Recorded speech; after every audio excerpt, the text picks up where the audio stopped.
오늘 본문은 특별히 하나님과의 화평을 말합니다. 지금까지 로마서 말씀을 계속 나누면서 우리가 믿음으로 의롭게 되었다는 것에 대해서 이제는 우리 마음에 각인될 만큼 계속해서 나눴어요. 이 로마서 말씀을 나누면서 느낀 것이 뭐냐면요. 계속 비슷한 말씀을 반복해서 강조하는 것 같은 그런 느낌이에요. 그러면서 어떤 때는 제가 이 말씀을 준비하면서 이거 비슷한 말씀인데 또 반복해서 나눠야 되나 이런 생각이 들 때가 있어요. 그런데 왜 성경에서 이 로마서에서 정말 가장 중요한 성경의 핵심을 다루고 있는 로마서에서 이렇게 계속 강조하는 것일까? 그만큼 중요하다는 것이죠. 우리가 하나님의 자녀가 된 것은 준비가 돼서 그럴 만한 자격이 있어서가 아니라 그 모든 것이 하나님의 은혜였다는 것입니다. 왜 은혜라고 말합니까? 우리가 그럴 자격이 없음에도 불구하고 단지 예수 그리스도를 믿었기 때문에 그 믿음으로 말미암아 우리가 의롭다함을 얻었다는 거예요. 그래서 그것을 하나님의 은혜라고 말합니다. 내가 노력해서 얻은 것이 아니에요. 단지 예수 그리스도를 믿었다는 것 때문에 하나님으로부터 의롭다 하심을 얻게 되었다는 것입니다. 하나님과 화목과 또는 화평을 이루는 것도 바로 그런 부분입니다. 오늘 본문 말씀이 하나님과의 어떤 관계 회복에 대해서 말씀하고 있는데 화평이 바로 그것이에요. 우리가 의롭다함을 얻게 되었기 때문에 하나님과 화평하게 되었다는 것이에요.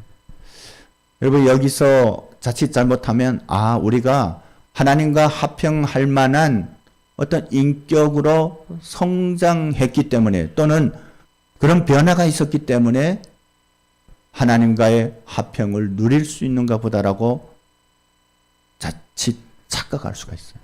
그런데 그것이 아니라는 것이에요. 여러분 성경은 하나님을 만나기 전 우리의 모습을 뭐라고 말합니까? 죽을 수밖에 없는 죄인이라고 말합니다. 죽을 수밖에 없는 죄인인 것이 아니라 영적으로 이미 죽어 있어요.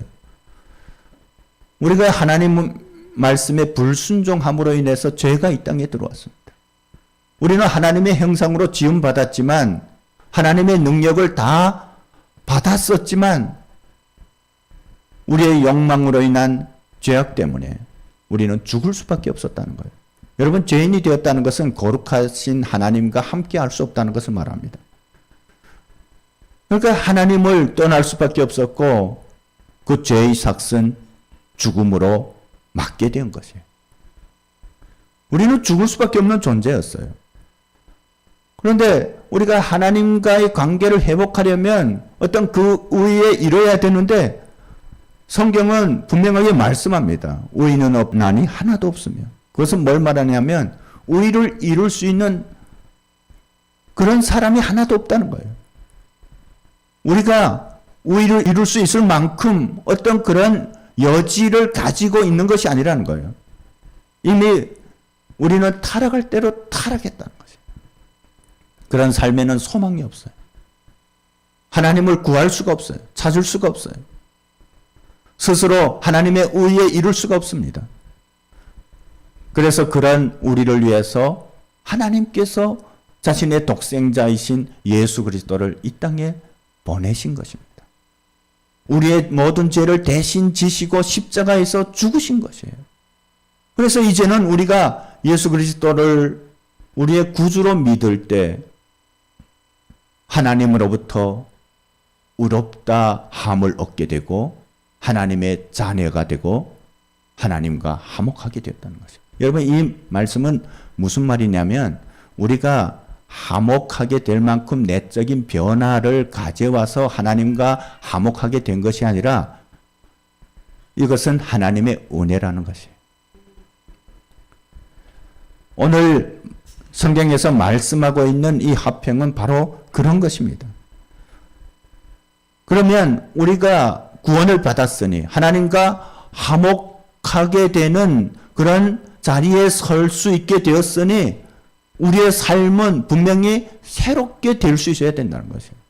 1절 말씀에서 말씀하고 있어요. 하나님과 화평을 누리자. 누리자라고 말해요. 여러분, 그것이 뭡니까? 하나님과의 합평할 수 있는 권리를 얻었지만 그것에 머물러 있는 것이 아니라 더 적극적으로 그 합평을 누릴 수 있어야 된다는 것이죠. 그럴 때 우리의 삶이 새롭게 된다는 것입니다. 우리에게는 진정한 변화가 이루어진다는 것이에요. 우리가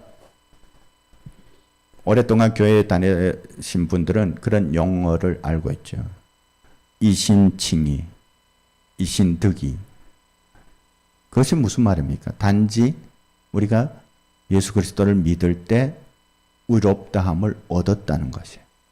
여러분, 그것에는 우리가 어떤 심적인, 인격적인, 영적인 변화가 스스로 가졌다는 것을 말하지 않습니다. 단지 예수 그리스도를 믿었다는 것 때문에 하나님께서 우리를 의롭다고 했다. 그러면 실질적으로 우리가 의롭게 된 것이냐? 그것은 아니죠. 단지 믿음 때문에 우리의 죄를 대신 지시고 죽으신 예수 그리스도의 은혜 때문에 우리가 그분을 믿을 때 하나님으로부터 의롭다함을 얻었다는 거예요. 그러면 그는 단지 의롭다함을 얻은 데서 우리의 삶이 그쳐야 되냐? 아니라는 것이죠. 실질적으로 우리는 의로움으로 나아갈 수 있어야 된다는 것이에요. 여러분, 하나님과의 화평을 누린다는 것은 바로 그런 것입니다. 우리는 권리를 받았으면 권리를 누릴 수가 있어야 되죠. 하나님의 자녀가 되었으면 하나님의 자녀로서의 삶을 살 수가 있어야 됩니다. 여러분, 권리는 어떤 것입니까? 내가 할 수 있는 자격이에요. 예를 든다면 우리 아이들이 좋아하는 저 롯데월드나 에버랜드, 거기에 온종일 가서 즐길 수 있는 그 뭐예요? 종일 이용권인가요? 종합 이용권. 그것을 비싼 돈으로 구입했어요. 근데 그것을 가지고 롯데월드나 에버랜드 들어가서 어디 구석에 가서 의자에 벤치에서 계속 자다가 나왔어요. 여러분, 그러면 그것을 누리는 겁니까? 자격은 있지만 누리지는 못하는 거예요.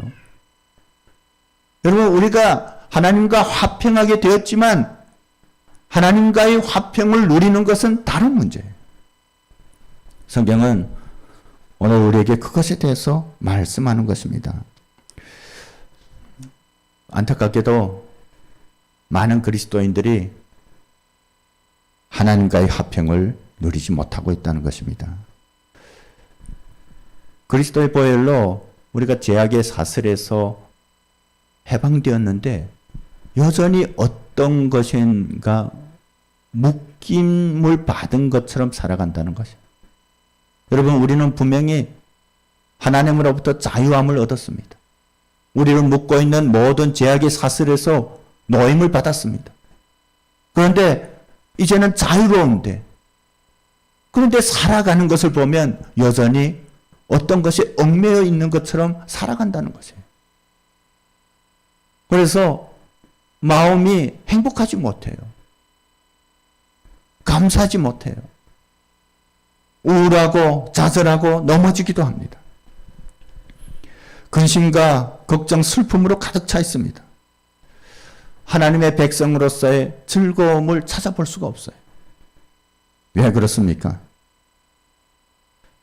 그리스도께서 우리를 자유케 하셨지만 스스로 땅의 것에 얽어매여 산다는 것이에요.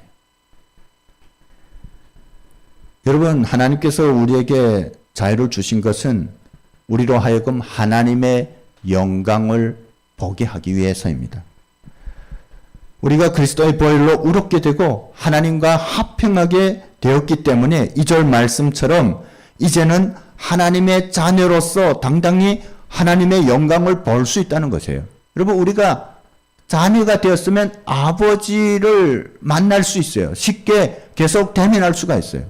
우리가 하나님의 자녀가 되었다는 것은 하나님의 영광을 볼 수 있는 그런 권리를 얻었다는 거예요.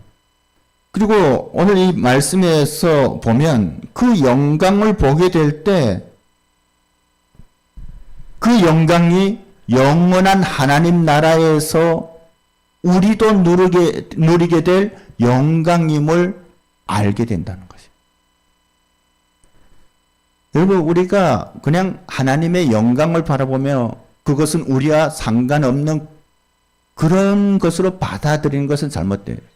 하나님께서 우리에게 당신의 영광을 나타내시는 것은 우리도 이제 하나님의 때에 곧 그런 영광 가운데 거하게 될 것을 나타내시는 것이에요. 보여주시는 것입니다.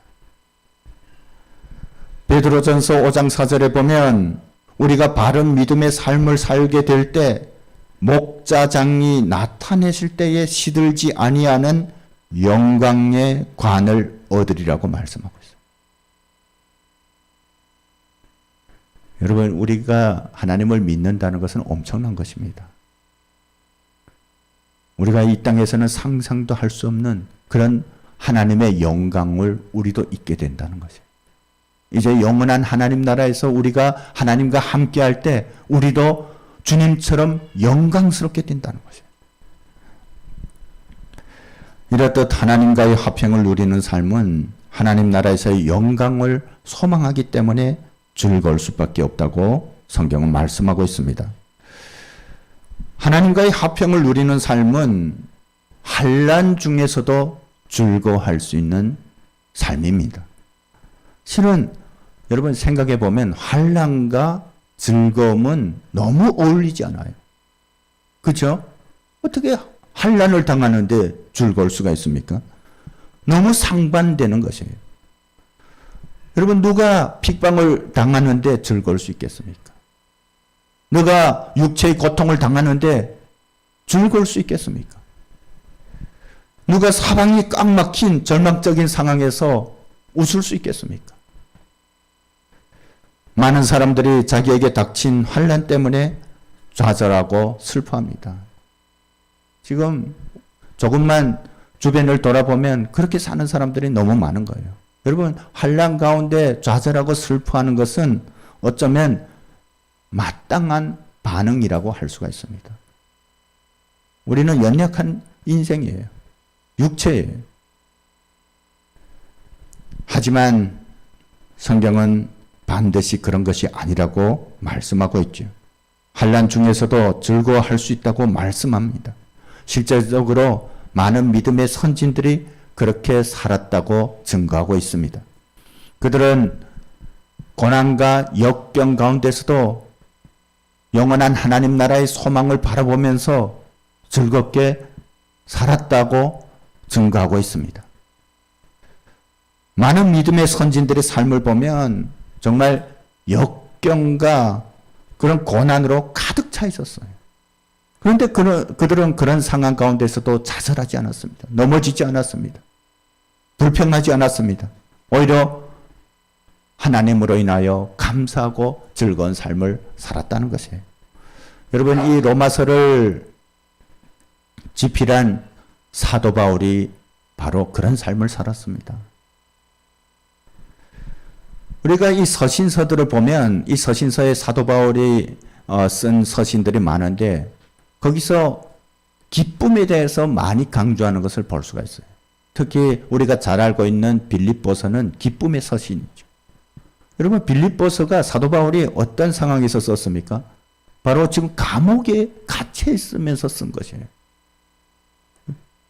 여러분, 저 북한의 감옥이 아무리 열악하다 해도 2000년 전에 로마의 감옥보다는 나을 것이에요. 그런 상황에서 여러분, 빌립보서 말씀을 보면 마치 사도 바울이 어떤 그 평화로운 상황 가운데서 그리고 그에게 엄청난 즐거움을 주는 그런 환경 가운데서 빌립보서를 집필한 것이 아닌가 하는 그 착각을 주게 해요. 왜 그렇습니까? 그의 마음 가운데 기쁨이 넘쳤기 때문에 그래요. 그런데 고린도후서 11장 사도 바울의 고백을 보면 우리가 들을 때 끔찍하게 느껴집니다. 거기에서 사도 바울은 그렇게 고백하죠. 감옥에도 많이 갇혔고 매도 수없이 맞고 여러 번 죽을 뻔하였고 유대인들에게 40에 하나 감한 매를 5번이나 맞았고 3번 태장으로 맞고 여러분, 이 40에 하나 감한매라는 게 40매까지 때리면 거의 죽기 때문에 그냥 한 대를 감해서 39매를 때리는 거예요. 이거 5번 맞았다는 것은 5번 죽다 살았다는 거예요. 태장을 3번 맞았다는 것은 3번 거의 죽음에까지 갔다 살았다는 거예요. 돌에 맞았다는 것은 사도 바울이 사도행전에 보면 돌에 맞아서 죽었어요. 죽어서 이 사람들이 죽은가 보다 하고 성 밖으로 내다 보냈는데 살아난 거예요. 한 번 돌에 맞고 3번 파선하고 일주야를 깊은 바다에서 지냈고 여행하면서 강의 위험, 강도의 위험, 동족의 위험, 이방인의 위험, 신의 위험, 강야의 위험, 바다의 위험, 거짓 형제 중에 그런 위험을 당하고 또 수고하고 애쓰고 여러 번 자지 못하고 줄이고 목마르고 여러 번 굶고 춥고 헐벗었다고 말하고 있어요. 이거 지금 간략해서 고백하는 것입니다. 근데 여러분 아마 일반 사람이라면 이 사도 바울이 당한 그 고난의 10분의 1만 당해도 미쳐버릴 거예요. 왜 내 삶은 이렇게 비국적이냐라고 한탄하면서 스스로 목숨을 끊을지도 몰라요. 그러나 우리가 아는 것처럼 사도 바울은 미쳐버린 것이 아닌 그러한 상황 가운데서 오히려 기뻐하고 즐거워하였다는 것입니다. 어떻게 이와 같은 기적적인 삶을 살 수 있었을까요? 그것에 대해서 오늘 본문은 보다 구체적으로 우리에게 설명하고 있죠. 환난 중에서도 즐거워할 수 있는 것은 환난이 인내를 낳고 인내가 연단을 낳고 또한 연단이 소망을 낳기 때문이라고 말씀하고 있습니다. 여러분 저 브리슬콘이라는 이런 소나무가 있어요. 저 미국 서부인가요? 거기 높은 산지에서 사는 이 소나무인데요. 이 나무들은 보통 한 4,000년씩 살아요. 그런데 어떤 학자가 1950년도에 그 이 나무들을 연구하고 조사하다가 한 나무를 발견했는데 그 나이가 얼마냐면 무려 5,000살이 돼요. 그 나무를 발견했을 때 그 나무가 언제 전부터 있었냐면 저 이집트에서 피라미드를 쌓기 전부터 있었어요. 그 엄청난 것이죠. 그러면 이 나무가 어떤 평지에서 좋은 환경에서 살기 때문에 오래 살 수 있다고 생각할 수가 있습니다. 아니에요. 해발 3,000 내지 3,300m 그 산 이렇게 꼭대기에서 살아요. 얼마나 열악한 환경입니까? 거기에는 계속해서 강풍이 붑니다. 낮은 온도, 메마른 환경. 여러분, 그런데 그러한 열악한 환경이 이 소나무로 하여금 강인하게 했다는 거예요. 그것 때문에 이 브리스콘이라는 소나무가 다른 나무들에 비할 수 없이 오랫동안 살 수 있다는 것입니다. 그 역경 때문에 보통을 뛰어넘는 강인함과 지구력이 생겨난 것이죠. 믿음의 사람들이 겪는 고난이 바로 그와 같은 것이라고 성경은 말씀하고 있습니다. 실은 그리스도인들이 겪는 환난은 우연이 아닙니다. 그 모든 것이 하나님의 계획하심 가운데 있습니다. 왜냐하면 그 환난을 통해서 하나님께서 우리를 새롭게 하시기를 원하시기 때문에. 여러분 세상을 따라 살면 어쩌면 삶이 순탄하게 느껴질 수가 있어요. 물론 그 보이지 않는 허무함과 또 여러 가지 어려움들이 있죠.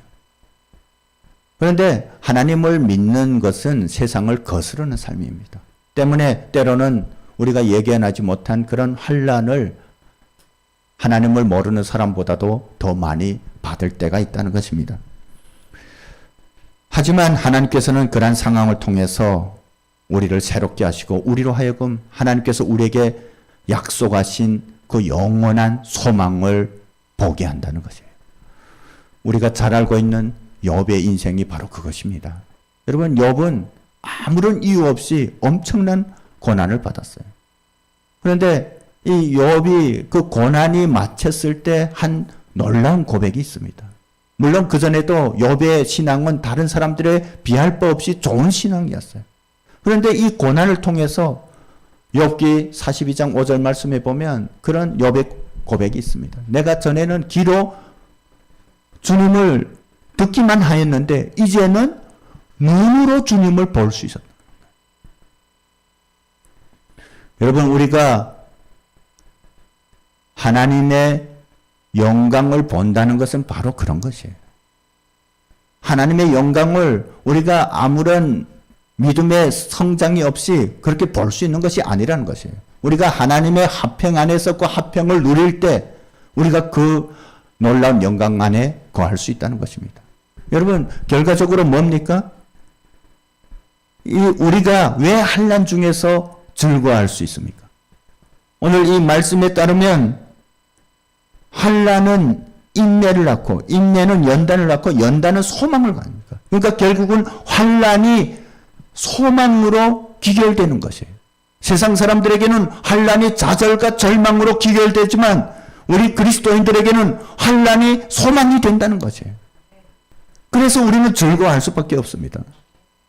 만약 그리스도인들이 환난 가운데서도 그 소망 때문에 즐거워한다면 아마 세상 사람들은 내가 어떻게 그것을 알 수 있냐라고 반문할 수가 있어요. 그 소망에 그 미래에 내가 가봤냐고 질문할 수가 있어요.